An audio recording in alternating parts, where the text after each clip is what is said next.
नमस्कार साथियों, बहुत बहुत स्वागत है आपका आपके अपने चैनल पर।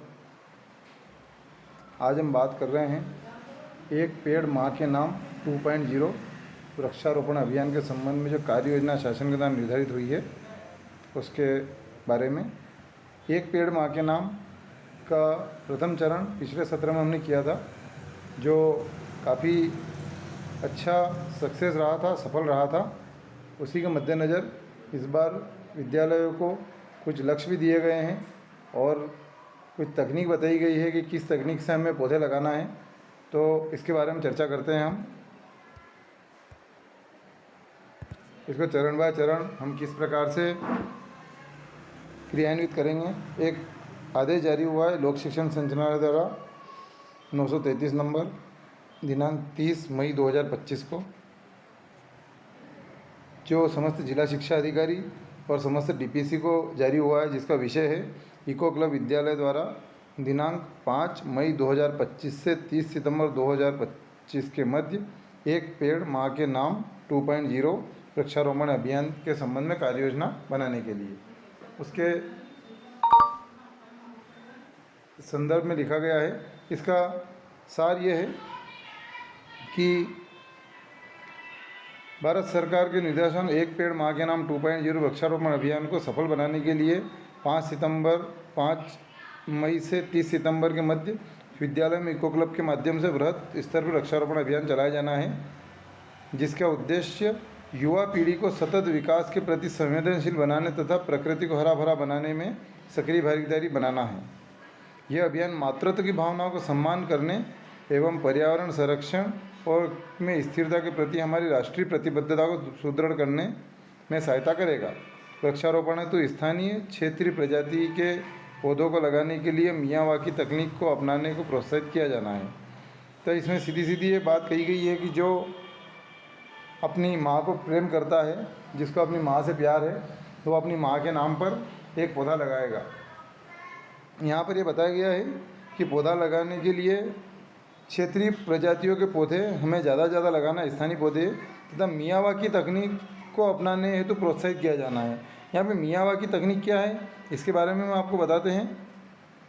यह सिर्फ जानकारी के लिए है कि मियावाकी तकनीक जापानी वनस्पति शास्त्री अकीरा मियावाकी के नाम पर रखा गया, इसका नाम है।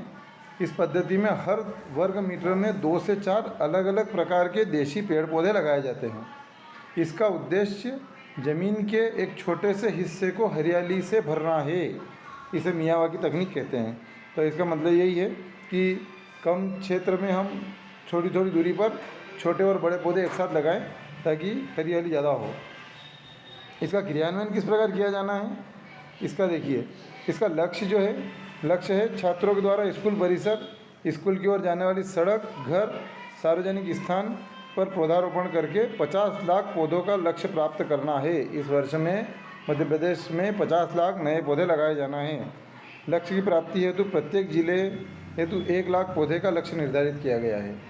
हर जिले में 1 लाख पौधे हमको लगाया जाना है। इस प्रकार 55 जिलों में मिलकर हमारे यहाँ पर 50 लाख वृक्ष लगाए जाएंगे। इसके लिए जिला शिक्षा अधिकारी जिले के विद्यालय, ग्राम की उपलब्ध भूमि, विद्यालय की छात्र संख्या के आधार पर लक्ष्य निर्धारित करेंगे। तो यहाँ पर लक्ष्य सीधी सीधी बात यह है कि आपके विद्यालय में जितने बच्चे हैं उतने आपको पेड़ लगाना है, तो हम निश्चय ही इस लक्ष्य को आसानी से प्राप्त कर लेंगे।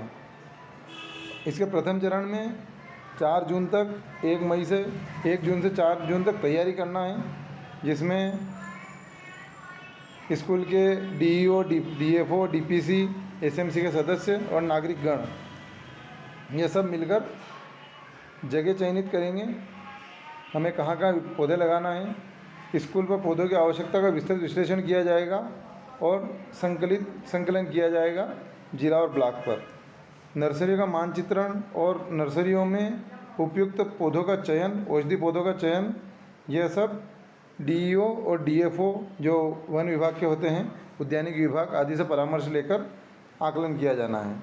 और इसके बाद विद्यालय, सार्वजनिक स्थान, पंचायत, स्कूल तक आने वाली सड़क, सरोवर, इन सब के आसपास के क्षेत्र में विद्यालय में पेड़ पौधे लगाने हेतु जगह को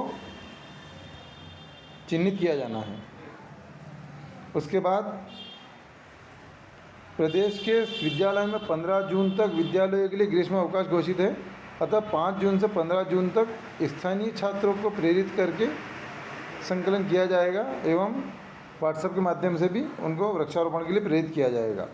यह तो अपना प्रेरणा काम हो गया 4 जून तक। 5 जून से 30 मई तक 30 सितंबर तक हमें क्या करना है कि प्रातः सभा के समय DEFO और विद्यालय के सदस्य दौरा करेंगे और पर्यावरण संरक्षण के लिए संवाद करेंगे। छात्रों और माताओं द्वारा संयुक्त रूप से वृक्षारोपण किया जाएगा, जिससे छात्र माता और धरती माता के बीच सुदृढ़ संबंध स्थापित होगा। लगा के पौधों के साथ एक पट्टिका होगी जिसमें छात्र और उसकी माता का नाम अंकित होगा। जो छात्र पौधा लगाएगा उसकी माता का और उसका दोनों का नाम उस पट्टिका पर हमें अंकित करना है। और प्रत्येक वृक्ष की प्रजाति के लिए QR कोड बनाया जाएगा, जिसकी पॉलीटेक्निक जानकारी की डिजिटल प्रसार हो सके।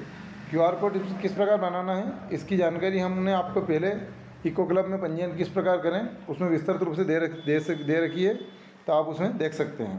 तो इस प्रकार से हमको पौधे लगाना है। उसके बाद चरण 3 जो है पौधारोपण के उपरांत बाद में हमें क्या करना है, तो वृक्षारोपण के बाद निगरानी इको क्लब के प्रभारी शिक्षक और मिशन लाइफ के इको क्लब के शिक्षक और बच्चे मिलकर उसकी निगरानी करेंगे।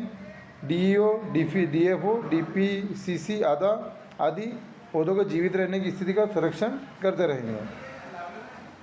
क्रियान्वयन के बिंदु हैं 100% शासकीय एवं अशासकीय शालाओं का पंजीयन इको क्लब के माध्यम से गठन किया जाकर नोटिफिकेशन इको क्लब पर पोर्टल पर करना होगा।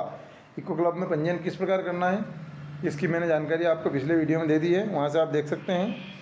ऐसे पोर्टल ecoclubeducation.gov.in पर विद्यार्थियों द्वारा पौधारोपण की माँ के साथ सेल्फी अपलोड की जानी है।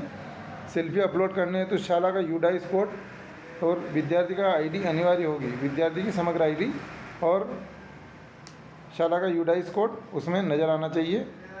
सेल्फी अपलोड करने के उपरांत भागीदारी का सर्टिफिकेट डाउनलोड किया जा सकेगा। यह इको क्लब से ही डाउनलोड होगा। और इसके बाद एक और दायित्व एवं संरक्षण कहा गया है। जिला स्तर पर 9 से 12 के विद्यालयों में संपूर्ण कार्यक्रम के क्रियान्वयन का पर्यवेक्षण का दायित्व जिला शिक्षा अधिकारी एवं कक्षा 6 से 8 के विद्यार्थियों के कार्यक्रम का दायित्व जिला परियोजना समन्वयक DPC महोदय का होगा। इस प्रकार से हमें धरती को हरा भरा बनाने के लिए एक पेड़ हमारी माँ के नाम पर लगाना है। बच्चों को भी इसके लिए प्रेरित करना है, जनप्रतिनिधियों को, समुदाय को, सभी को प्रेरित करना है ताकि हमारी धरती फिर से हरी भरी बन सके। आपको हमारा वीडियो कैसा लगा कृपया कमेंट करके बताइएगा। साथियों, जय हिंद, जय भारत।